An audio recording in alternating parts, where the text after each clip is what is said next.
Assalamu alaikum, dear students. I hope most of you have joined in, and could you please confirm in the chat box I'm audible? You just have to write audible or yes. That will definitely make understand that you're able to hear my voice. We have waited for almost 8 minutes for your classmates to join in. So we'll be moving forward with the next topic today. I've posted something regarding most of the topics that we have to complete after midterm, right? So all of those pointers have been mentioned.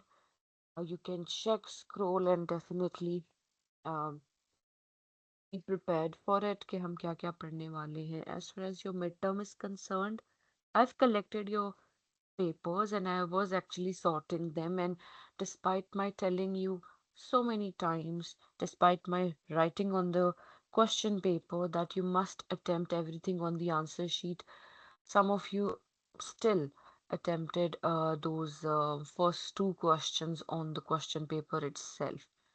So that is something I would like to call upon कि आप लोगों को instructions लेने में मुश्किलात का सामना है. It's very important to follow instructions. Anyway, I had to staple everything and it took a lot of time. It wasted my time and yet again, करने के बावजूद, some of you did it in a wrong manner. So we'll be discussing your paper as well on campus, of course. I'll meet you on Friday and we can talk about it. अच्छा आज आपकी मेरे साथ एक class है कि दो 2 hours or 1 hour 1 1 hour. hour, 1 hour, ma'am. 1 hour, right? I've also posted this announcement in your announcement section. If you remember, you were given um, a speech activity, so you will have to come prepared for your speeches on 7th of November. आपने prepared आना है और अपना वो जो infographic नहीं था यानी जो आपने rough work किया था, so you must bring that for submission as well. मैंने आपको check करके थोड़ा बहुत feedback दिया था. I asked some of you to actually change it even. तो वो सारे ताकि मैं उसी पर आपके remarks लिख सकूं. So bring that checked um, infographic with you and come prepared for your speeches on 7th of November. तो आपने ये prepared आ जाना है, ठीक है? मैंने लिख दिया है कि all students must come prepared for their speeches on 7th November. Due जो date है वो 7, 10th and 2025 है. अगर आप नहीं आते हैं, you're absent and etc. तो you will lose scores. ठीक है, इसमें आपके marks lose हो जाएंगे, इसलिए do not be absent. इसके अलावा okay, midterm was very easy. Yes or no?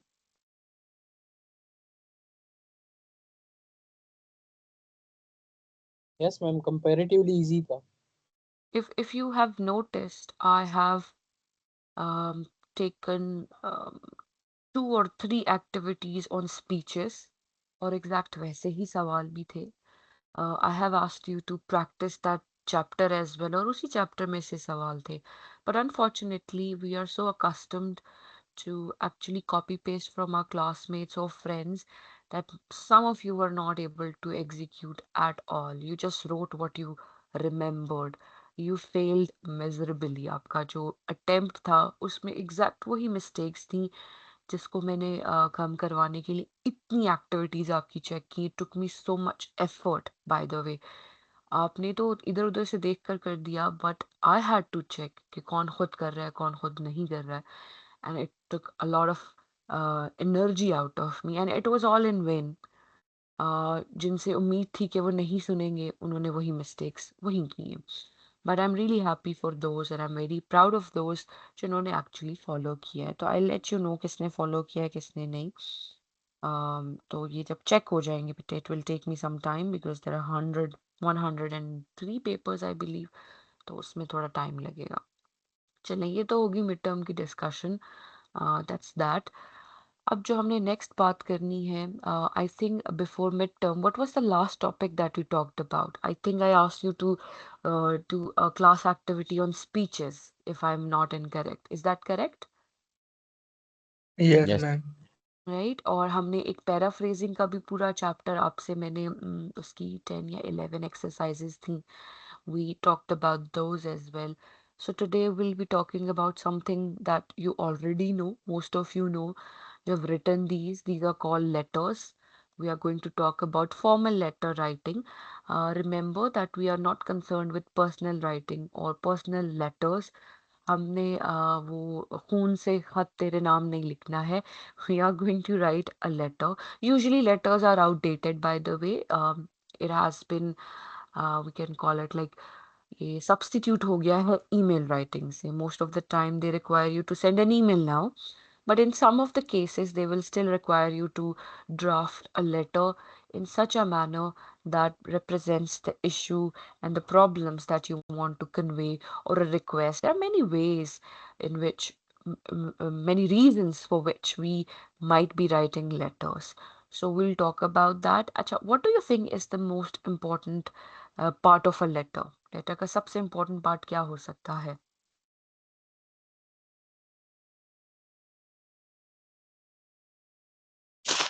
Its Starting body, point. the main point. Main point. Without a date, a letter is incomplete, it is not formal, it is not standard, it has no value. अगर आप date नहीं add करते हैं तो आपके letter में, official letter में, कुछ भी लिखा हो उसको हम डेट बैक नहीं कर सकते, वो रिकॉर्ड की तरह यूज नहीं हो सकता. So many problems will come with it if you do not put a date in your letter, specifically the formal letter. Love letters में आप जो मर्जी लिखिए वो आपका कॉल है, but formal letters में, official letters में, it's important to have a date. How many of you have written a love letter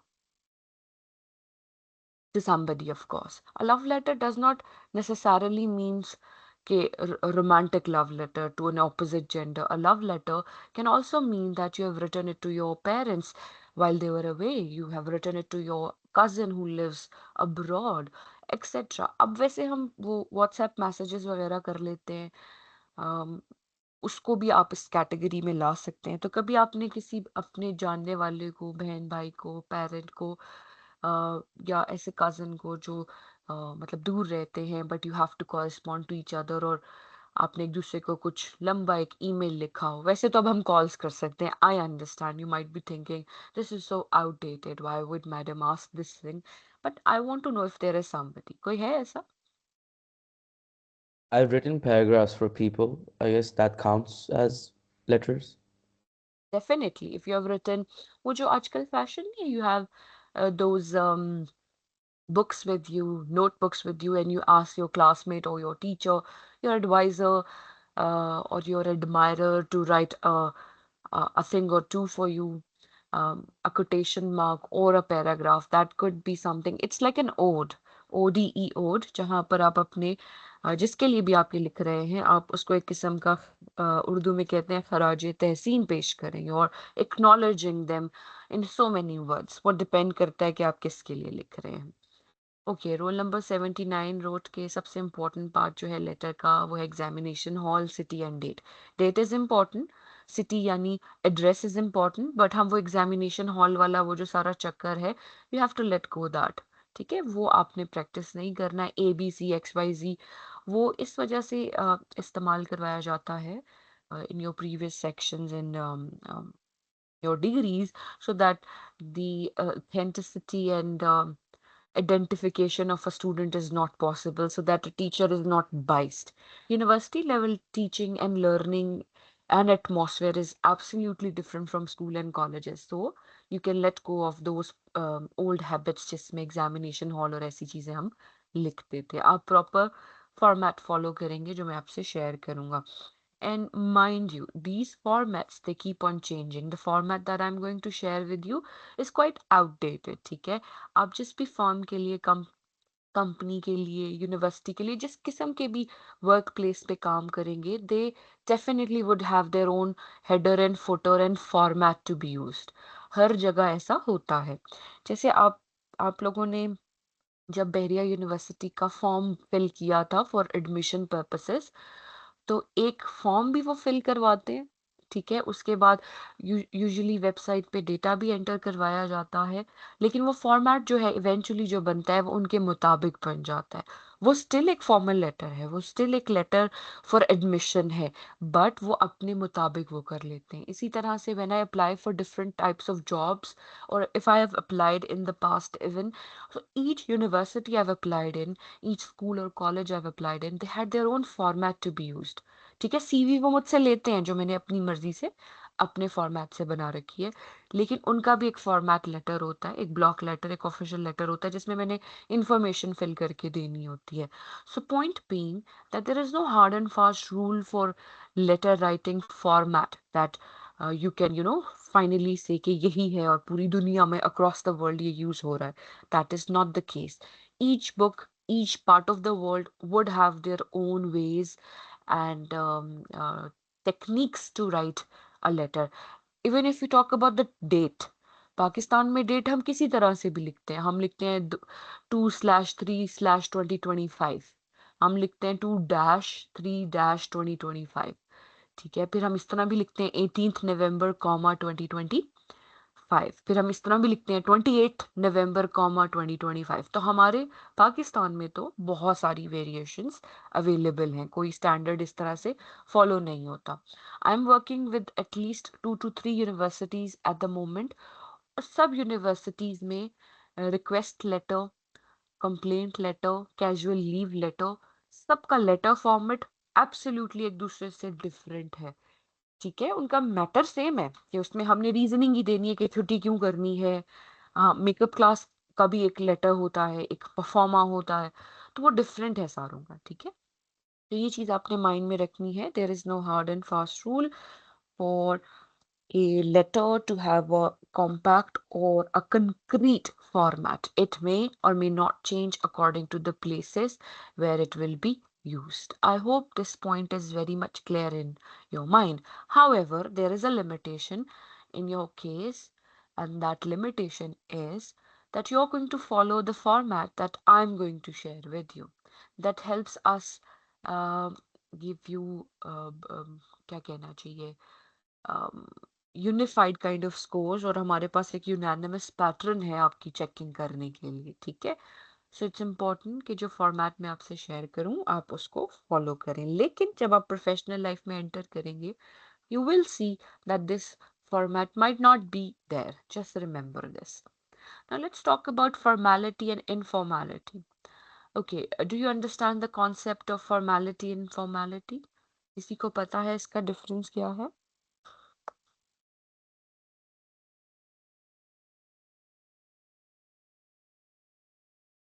नहीं पता? Formal is professional, informal is personal. Absolutely. ये देखिए, वो जो हमारा बाइनरी होता है, वो जो डिफरेंस हमें बचपन में सिखाया जाता है, पर्सनल वर्सेस ऑफिशियल, ठीक है, फॉर्मल वर्सेस इनफॉर्मल। उसके अलावा इसमें सेमी फॉर्मल भी होता है जो कि वर्क प्लेस पे यूज हो सकता है, but we won't be talking about that. We are going to talk about formal letters only. So formal letters में लैंग्वेज जो है वो स्टैंडर्ड लैंग्वेज होगी।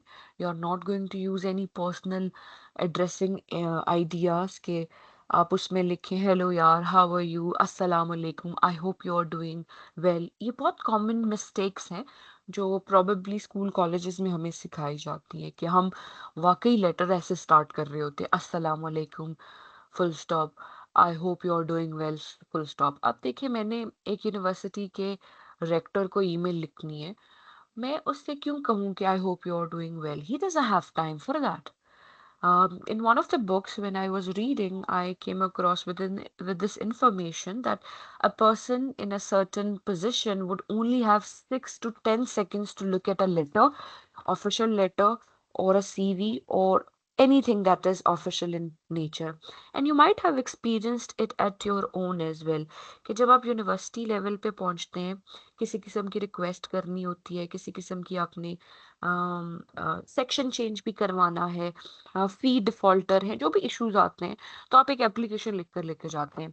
But you might have seen कि जो वो क्लरिकल स्टाफ होता है वो आपको सिंपली कहता है बेटा वर्बली बताओ क्या इशू है। Even they don't have time to read each and everything कि क्या इशू है, अनटिल अनलेस आपने ईमेल लिखा हो और आपको उस ईमेल का रिस्पॉन्स 1-2 हफ्ते में आ जाए. So point being, people do not have time to read all the buffer statements that you probably would add. Buffer statement is a statement that is not directly connected to what is being said or whatever the subject matter is. अब मैंने छुट्टी के लिए apply करना है और मैं पहली 3 लाइनों में लिख रही हूँ अस्सलाम वालेकुम, I hope you are doing well. I just wanted to share this information that I needed 2 holidays for following purposes. You know, now I am very busy these days and I'm working on my proposal. So these are the dates that I need a holiday for. That is absolutely incorrect way to open your letter, a formal letter or a formal application. You must write this way. I am writing this letter to draw your attention for the sanctioning of my 2 days holidays. और उसमें वो dates भी लिखी होनी चाहिए, यानी पहली line में ही बहुत क्लैरिटी से बताया जाए कि रीजन क्या है कि आप क्यों लिख रहे हैं. ठीक है, तो ये फॉर्मल लेटर में कंसाइज होती है इंफॉर्मेशन, प्रिसाइज होती है, टू द पॉइंट होती है, पर्सनल कॉनोटेशनल मीनिंग नहीं लिखना होता है, ऐसी कोई बात नहीं लिखनी है जो कर्टियस ना हो. फॉर एग्जाम्पल लेट्स से कि मैंने पिछले हफ्ते छुट्टी मांगी थी और मुझे छुट्टी नहीं दी गई लेकिन किसी और को दे दी गई, तो अब मैं इस तरह से स्टार्ट करूं अस्सलाम वालेकुम, अच्छा ये तो मैंने लिखना ही नहीं, मैं ऐसे स्टार्ट करूं I am writing this letter to draw your attention to your biasness towards me. That is not what you can write और यू शुड राइट. ऐसा होगा बेटे कि वर्क प्लेस पे आपकी तरफ बाइसनेस हो. Okay, do you understand what's बाइसनेस? Prejudice.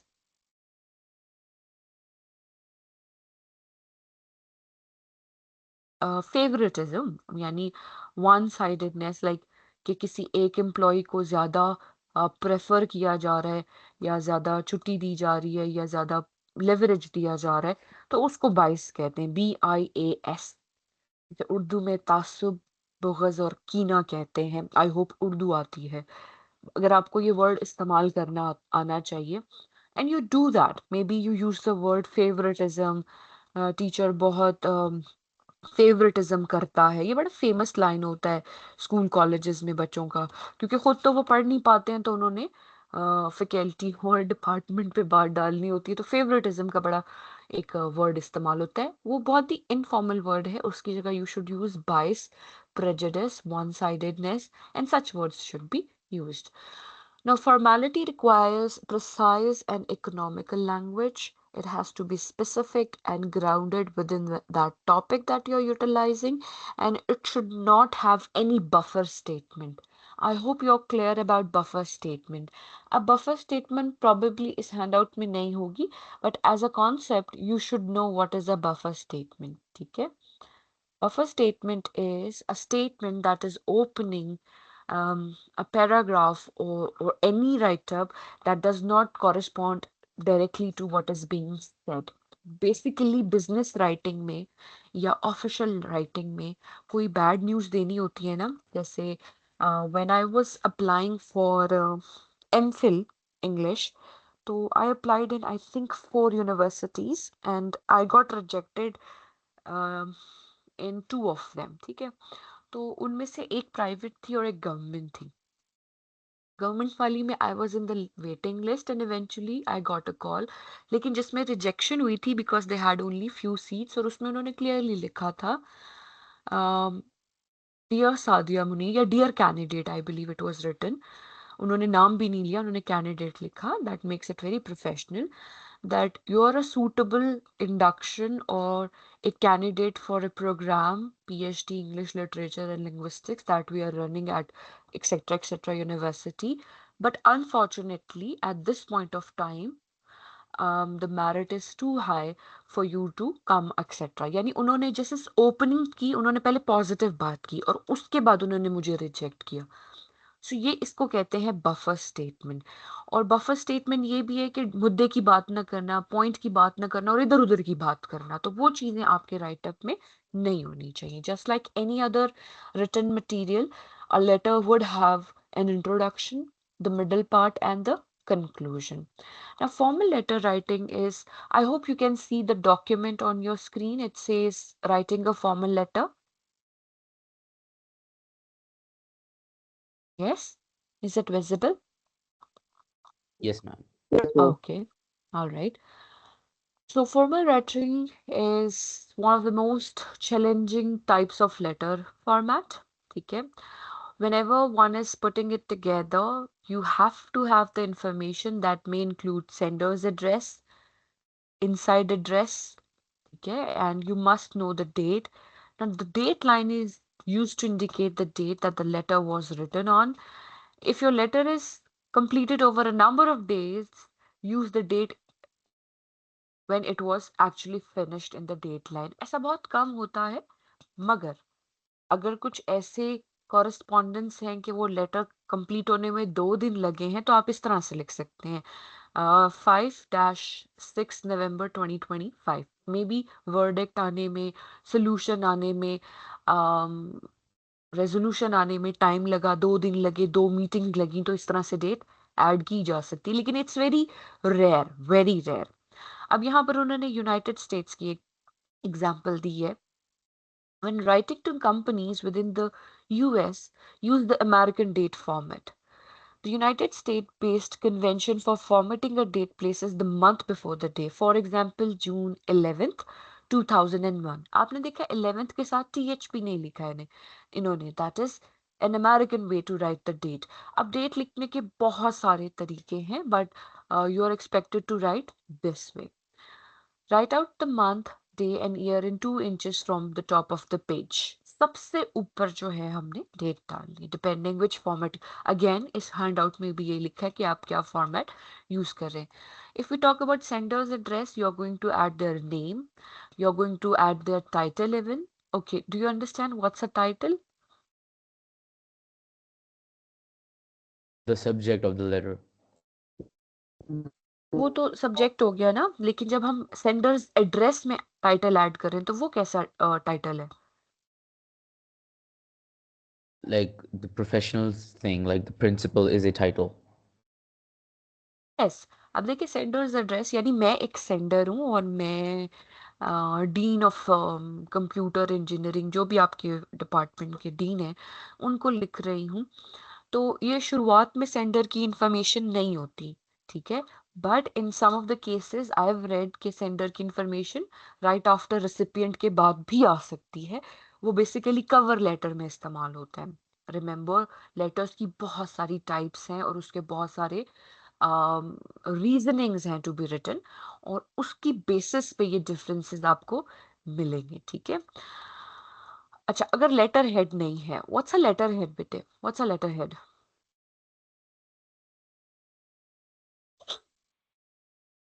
Any ideas, any guesses?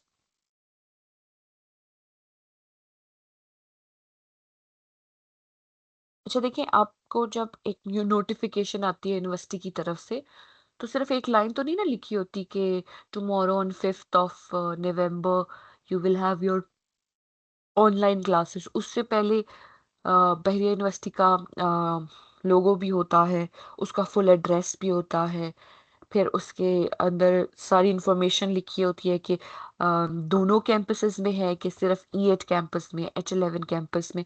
तो जो लेटर के टॉप पर जो इंफॉर्मेशन है, दैट्स अ लेटर हेड। जैसे आपको, आप में से बहुत सारे बच्चे स्कॉलरशिप पर होंगे, ठीक है, एग्जामिशन पे होंगे, अगर आप फैकल्टी मेंबर के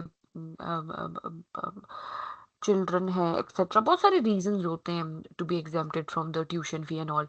तो आपको एक लेटर दिया जाता है और उसमें लेटर हेड में यूनिवर्सिटी का पूरा इंफॉर्मेशन होता है, लोगो होता है और स्टैम्प भी होता है।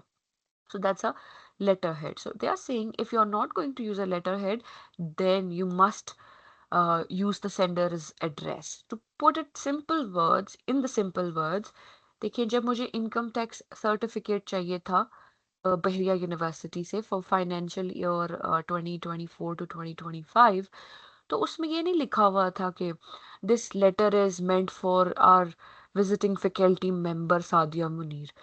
टॉप पर एक हेडर था जिसमें इंफॉर्मेशन थी यूनिवर्सिटी की, तो वो ऑटोमेटिकली अंडरस्टैंडेबल है कि ये लेटर इस यूनिवर्सिटी ने मेरे लिए लिखा है। ठीक है, उसमें एड्रेस्ड में थी टू सादिया मुनीर, मेरा CNIC नंबर था और आगे इन्फॉर्मेशन थी और नीचे एंड पर एक स्टैम्प थी और एक हेड का नाम था and that's it.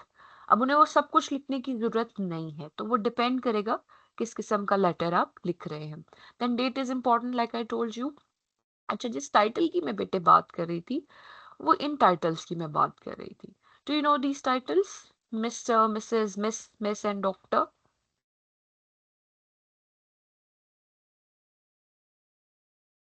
Yes, ma'am. ठीक है, इसके अलावा आपने देखा होगा कि बच्चे सर को भी यूज करते हैं, SI और सर। तो सर यूज करना चाहिए कि नहीं करना चाहिए? आप देख रहे हैं एक ऑफिशियल डॉक्यूमेंट में in a way they have not put professor, sir, ठीक है, और मैम भी नहीं है। आपने देखा होगा कि आजकल बच्चे, majority of the children at university level, they are using ma'am, the word ma'am. They don't use miss or Mrs. आप अपने टीचर्स को भी सर बोलते हैं, या अगर उनमें से कोई डॉक्टर है तो शायद उनको आप doctor Kashif, doctor Aneela, doctor Mariam etcetera इस्तेमाल कर लेते हैं। So basically, the inside address is important and it is addressed to the recipient. Recipient is the receiver. आप sender हैं और वो receiver है. It is important to use the specific title for them. अच्छा, Mr. is used for male, यानी married हो या unmarried हो, Mr. उनके लिए इस्तेमाल होता है. Mrs. is used for a married female. Miss is used for a younger unmarried female. जैसे आपने स्कूल प्राइमरी स्कूल में देखा होगा, छोटे छोटे बच्चे मैडम नहीं बोलते हैं, मैम नहीं बोलते हैं, वो बोलते हैं मिस मुझे इसने मारा है, मिस मेरी बात सुने। सो उन्हें सिखाया जाता है कि उन्होंने मिस बोलना है। फिर आता है miss, that is MS for a female whose status is unknown and would prefer to remain anonymous। और ये आपका सेफ स्पेस है। देखिए, ऐसा बहुत बार होगा कि आपको नहीं पता होगा कि जिस फीमेल को आप लेटर लिख रहे हो, ईमेल लिख रहे हो, कि वो मैरिड है, कि यंग है, कि एजेड है, etcetera. So this mess is your safest bet. इसमें ना तो कोई अफेंड होता है ना कोई बुरा मानता है। अच्छा, इसमें दो मिसिंग है, मैम और मैडम। आप मैम और मैडम वाले वर्ड्स यूज करते हैं कि नहीं करते? करते हैं। करते हैं। क्या सोच के करते हैं? Why do you think it has to be used? आप देख सकते हैं इस डॉक्यूमेंट में मैम और मैडम नहीं लिखा हुआ है, तो हम मैम और मैडम क्यों यूज करते हैं? Why is it there? Verbal interactions, ma'am. Okay, okay, when you say ma'am, do you say it with utter respect or you just have to use the title, that's why using it? देखिए, हमारा ना culture Res- different है, हमारा exposure different है, तो हमने हर चीज को अपनी कन्वीनियंस और कल्चर के मुताबिक चेंज कर दिया है। For example, the title of sir is not suppose to be used for a teacher or a lecturer or a university professor. Sir is a title that has a long history behind it. It was actually given to the knights or the foot soldiers of British Army. SIR sir एक ऐसा title था जो ऐसे लोगों को दिया जाता था जो आर्मी में, मिलिट्री में सर्व करके आते थे for a certain amount of time, और कुछ ना कुछ एक्स्ट्रा अचीव करके आते थे, तो उनको बेस्टो किया जाता था। बेस्टो का मतलब होता है यानी उन्हें अम, अम, क्या कहना चाहिए, इस खिताब से नवाजा जाता था। It was a big deal back then. ठीक है, जिसमें जो नाइट होता था वो सूटेड बूटेड अपने नाइट क्लोथ्स में होता था। नाइट बेटे NIGHT का बात नहीं कर रही मैं, KNIGHT की बात कर रही हूँ। फुट सोल्जर्स होते थे, ठीक है, तो they used to sit on their knees, और जो भी किंग क्वीन और प्रिंस होता था वो उसको एक तलवार दिया करते थे, एंड उसमें वो उसके हेड पर और दोनों शोल्डर्स पर उसको कह के उसको इंटाइटलमेंट देते थे, एक टाइटल देते थे, that now you have become a sir because you have served for a longer time. लेकिन आपने देखा होगा कि अब हम पाकिस्तान में बहुत कॉमनली टीचर्स के लिए सर यूज कर रहे हैं। मैंने किसी रैंडम आदमी से कोई बात भी करनी है तो I do not believe in excuse me और भाई बात सुने, बिकॉज दैट्स वेरी, दोनों केसेस में एक बहुत पर्सनल और एक थोड़ा सा रूड लगता है, तो मैं सर ही कह देती हूँ, which is not okay by the way, because most of you have American dreams और आप सबने पाकिस्तान छोड़कर चले जाना है, बेटे make sure that you don't call somebody a sir outside Pakistan, they might be offended because they know the history. ठीक है, उन्हें पता है कि इस पूरे टाइटल का मीनिंग क्या है।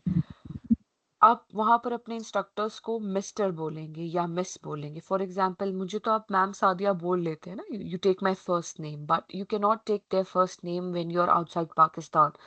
अगर फॉर एग्जाम्पल मैं वेस्ट में पढ़ाती हूँ, तो I would be called with Miss Munir, they won't take my first name. ये कुछ कस्टम्स हैं, कल्चरल डिफरेंसेस है, सोसाइटल डिफरेंसेस हैं, जो कि आप ऑफ कोर्स जाएंगे तो खुद ही सीख जाएंगे, लेकिन बताने का मकसद ये है कि it is for the best that if you are writing to a female, आप ये जो हाईलाइटेड मिस है इसको यूज करें और फुल नेम यूज करें। For example, if you are writing an email to me, use Miss Sadia Munir, do not use Miss Sadia, पूरा नाम यूज करें, बेहतरीन है। इसी तरह से अब पाकिस्तानी एक्सपीरियंस है तो मैं आपसे शेयर करना चाहूंगी। I used to have a professor, so she was a professor as well and she was a doctor as well. अब मुझे ये आई वॉज कंफ्यूज कि अब मैं प्रोफेसर यूज करूं, डॉक्टर यूज करूं, मतलब कौन कौन सा टाइटल यूज करूं ना। अब बेसिकली तो ऐसे लेट्स लेट्स कॉल हर, उनका नाम रख लेते हैं अलीना शहजाद। ठीक है, उनका नाम है अलीना शहजाद, तो हम उनको कहते हैं मिस अलीना शहजाद। अब ना मैंने उनको डॉक्टर बोला, ना मैंने उन्हें प्रोफेसर बोला, तो पाकिस्तान में बहुत इजीली लोग ऑफेंड हो जाते हैं कि मैं तो डॉक्टर हूँ, मैं तो प्रोफेसर हूँ, मुझे मिस क्यों बोला। ठीक है, सो लेट्स गेट दैट। अगर मैं उन्हें कहूँ प्रोफेसर अलीना शहजाद, तो वो कहेंगे मैं डॉक्टर हूँ, डॉक्टर क्यों नहीं कहा। तो आपको क्या लगता है कि मुझे किस तरह से एड्रेस करना चाहिए? कौन सा टाइटल बड़ा है, डॉक्टर के professor? Doctor. Doctorate is a degree, professor is a profession, तो professor is a bigger one. So आप ऐसे एड्रेस कर सकते हैं, प्रोफेसर डॉक्टर अलीना शहजाद। और आपने देखा इसमें फिर हम मिस को या मिस्टर को मिस करा देंगे। अब कोई मेल टीचर है, जैसे आपके एचओडी का नाम है, let's, I think doctor Adeel है अतिया आपकी Babar. HOD. That's not your नहीं, HOD, Atiya that's Babar. Your coordinator, she is not your HOD बेटे। योर एचओडी इज, लेट्स, चलें मैडम अतिया बाबर को प्रोफेसर बना लेते हैं, प्रोफेसर डॉक्टर अतिया बाबर। ठीक है, तो प्रोफेसर पहले आएगा, डॉक्टर बाद में आएगा, लेकिन हमने मिस नहीं ऐड किया। अब हम ऐसे नहीं लिखेंगे miss professor doctor Atiya Babar. तो ये कुछ कन्वेंशंस हैं जो बंदा वक्त के साथ सीख ही जाता है। आपका जो हेड होगा वो आपको खुद ही करेक्ट करवा देगा, लेकिन मेरा काम है that I tell you that this is how these words can be used. अब रही मैम की बात, MA, A M। अच्छा, मैम के स्पेलिंग भी आप में से मेजोरिटी इनकरेक्ट लिखती है। ठीक है, मैम के स्पेलिंग में आपके चैट बॉक्स में लिख रही हूँ, ये होते हैं, इस तरह से लिखते हैं, नहीं इस तरह नहीं, ये वाला, दिस वन। ठीक है, और आप में से बेचारे मेजोरिटी बच्चे ऐसे लिखते हैं, which is incorrect, this is not a word in English. So ma'am इस तरह से लिखते हैं। और एक और वर्ड है जो है madam. Madam, just like the word sir has a long history behind it, madam was used for those women who used to run prostitution houses or brothels। अब ये हिस्ट्री से है, इवेंचुअली हिस्टोरिकली बहुत सारे words जो है वो evolve करते हैं। जैसे कि ये वर्ड है nice, do you know the meaning of the word nice? Nice का क्या मतलब है? बेहतर, अच्छा। अच्छा, good, nice. However, Shakespearean age में, that is late 18th century and 19th century, nice का मतलब था, और नाइस को इस्तेमाल किया गया है ड्रामाज और अक्सर डायलॉग्स में, इसका मतलब था फूल। सो 18th सेंचुरी के एंड में somewhere nice was used as, it had a meaning जिसका मीनिंग था फूल, लेकिन इवेंचुअली वर्ड का मीनिंग इवॉल्व हुआ, डिफरेंट लोगों ने डिफरेंट तरीके से इसे इस्तेमाल करना शुरू किया और वो चेंज हो गया। Same goes for madam. Madam was somebody who was the runner of a brothel, or who used to head all those women who would sell their bodies to get some money।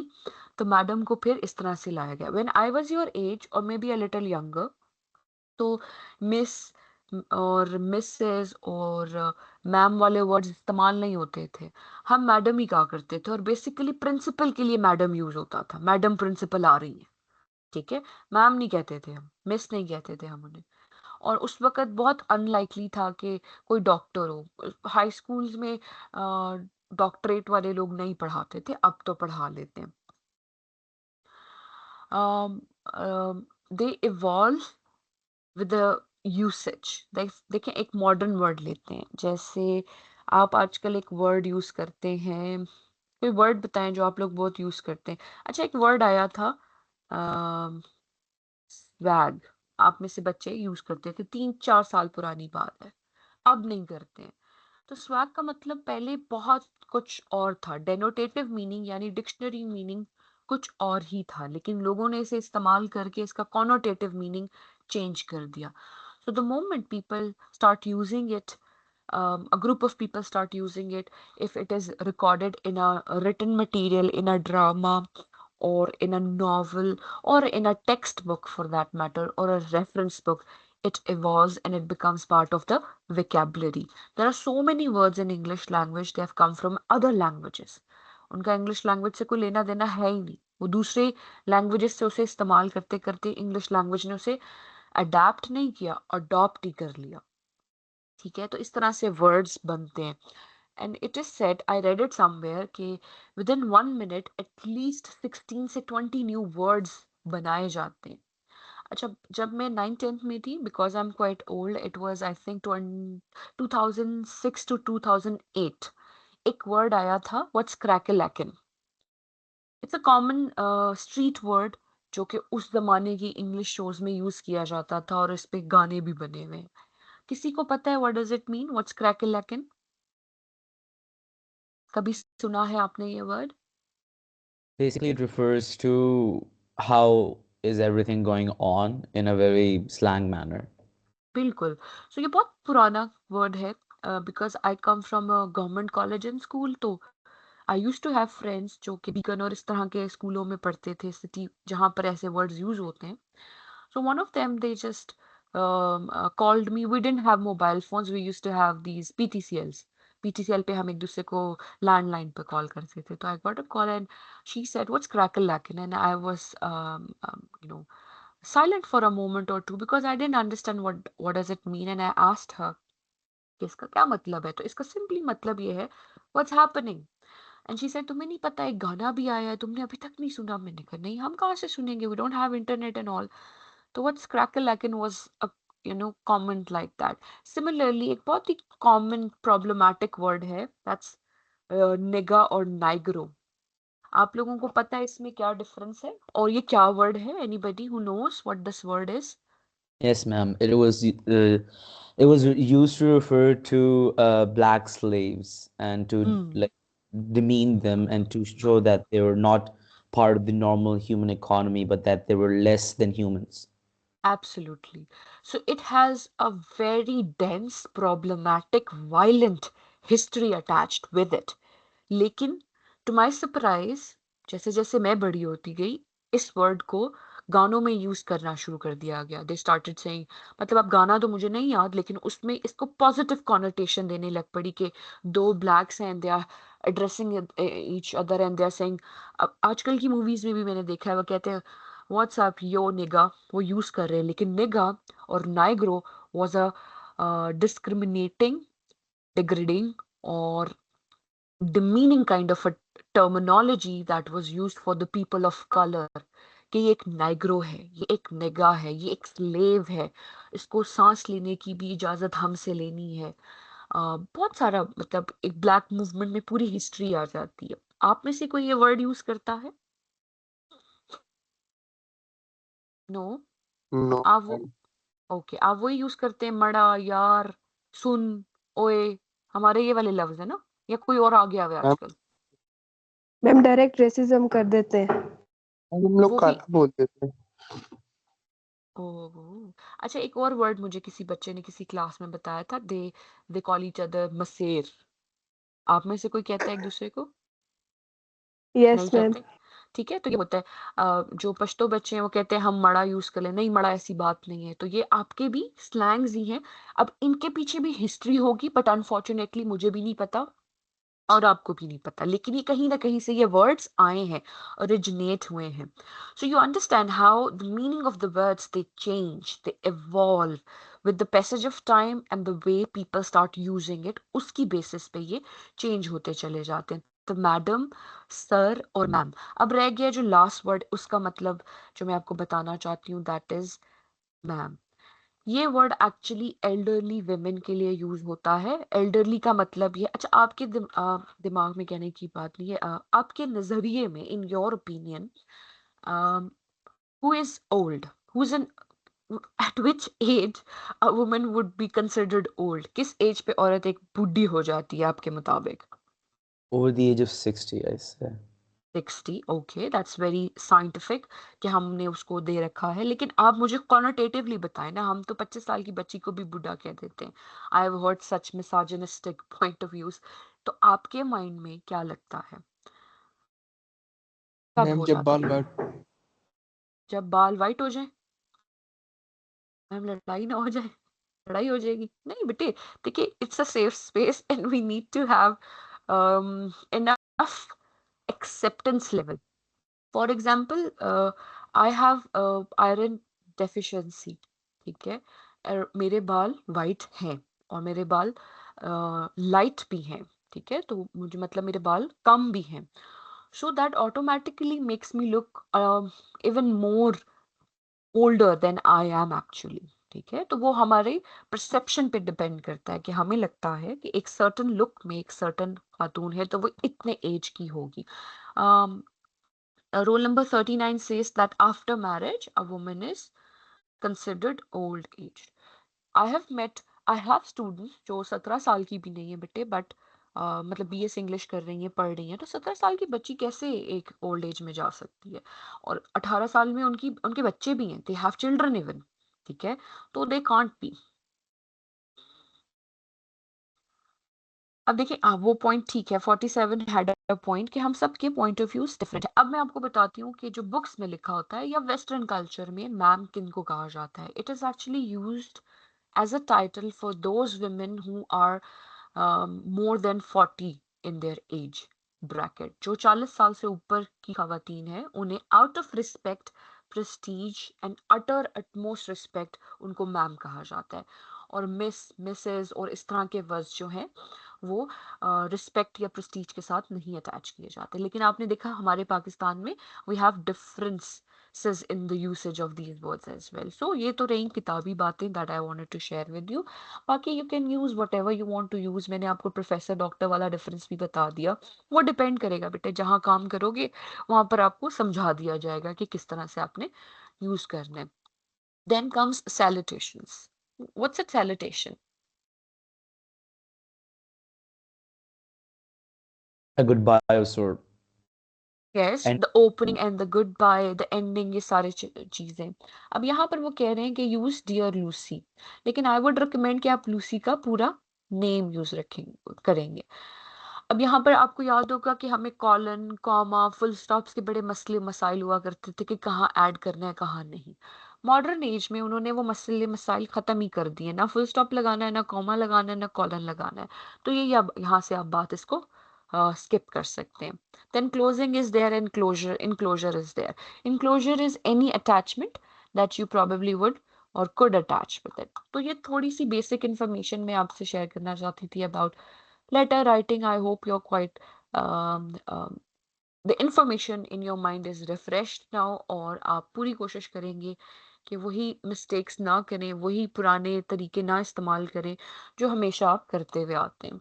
ठीक है, now I'll take your attendance because 5 minutes are left। Okay।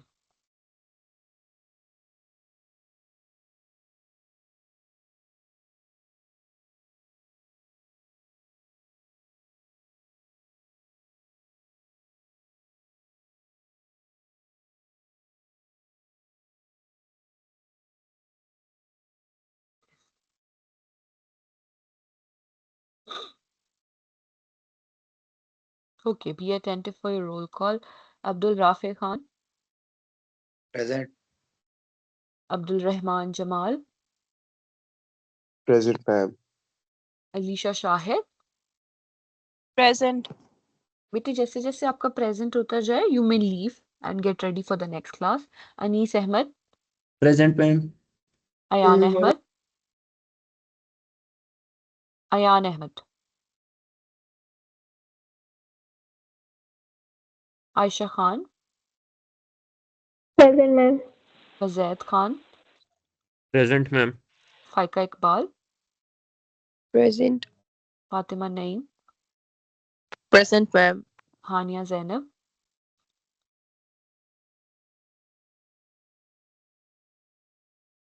Haris,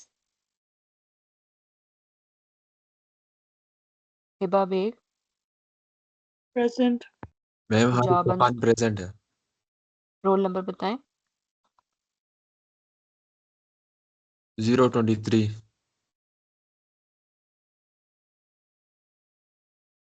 हिजाब Ansar, Present. Iftikhar Ahmad, Ma'am, 021 present.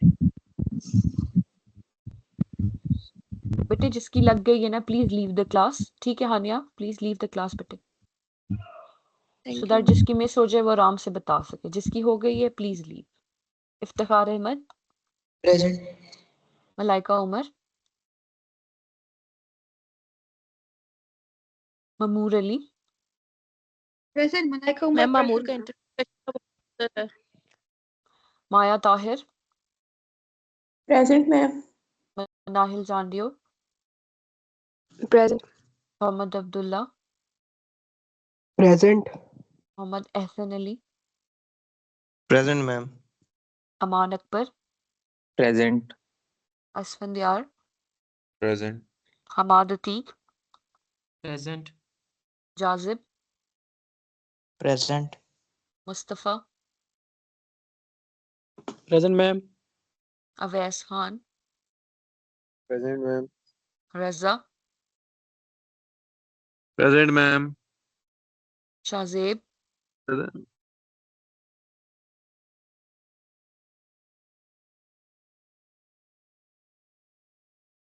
Shayan Chaudhry, Present. Taha Kashif, present. Wasif bag,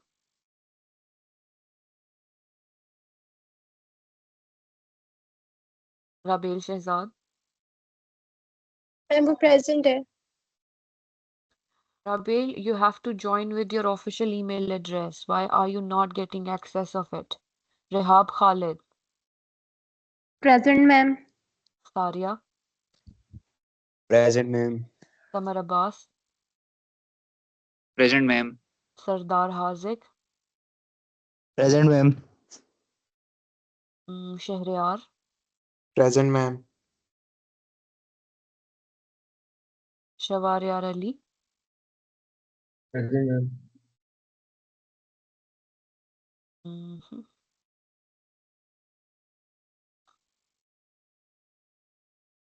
शवार है class में? मुझे तो नजर नहीं आ रहे। किसी और की अटेंडेंस मत बोलें बेटे, बोलें बेटे, दोबारा बोलें। 81, ठीक है बेटे, okay okay okay okay. MJ, Present, ma'am. Taha Ali Hassan, Present, ma'am. Zainab Sayam, Present, ma'am. Abdul Rafay Bhatt, Kainat Fatima, Present. Mohammad Umair, Present. Umair Asim, ma'am Umair Asim ने मुझे मैसेज किया था कि उसके घर में इलेक्ट्रिसिटी का इशू है जिसकी वजह से वो ज्वाइन नहीं कर पाया कॉल। ठीक है बेटे। Eshal, Present, ma'am. मोहम्मद सुलेमान कैसर। Present, ma'am. चलो ठीक है बेटे, ओके, अल्लाह हाफिज। अल्लाह हाफिज़ मैम।